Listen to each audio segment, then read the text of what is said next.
La première épître de Paul aux Corinthiens, chapitre 5.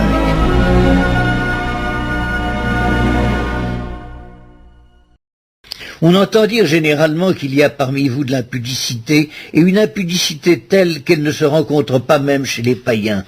C'est au point que l'un de vous a la femme de son père, et vous êtes enflé d'orgueil. Et vous n'avez pas été plutôt dans l'affliction, afin que celui qui a commis cet acte fût ôté du milieu de vous?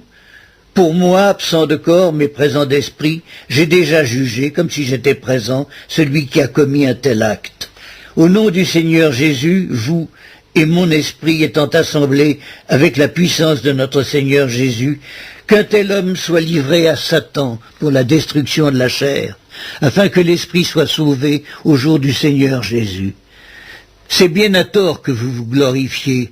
Ne savez-vous pas qu'un peu de levain fait lever toute la pâte? Faites disparaître le vieux levain, afin que vous soyez une pâte nouvelle, puisque vous êtes sans levain, car Christ, notre Pâque, a été immolé. Célébrons donc la fête, non avec du vieux levain, non avec un levain de malice et de méchanceté, mais avec les pains sans levain de la pureté et de la vérité.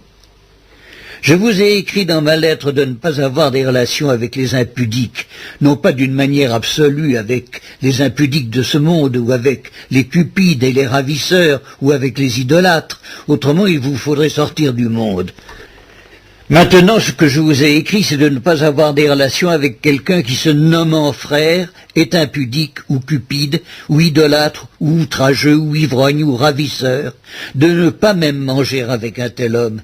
Qu'ai-je en effet à juger ceux du dehors? N'est-ce pas ceux du dedans que vous avez à juger? Pour ceux du dehors, Dieu les juge. Ôtez le méchant du milieu de vous.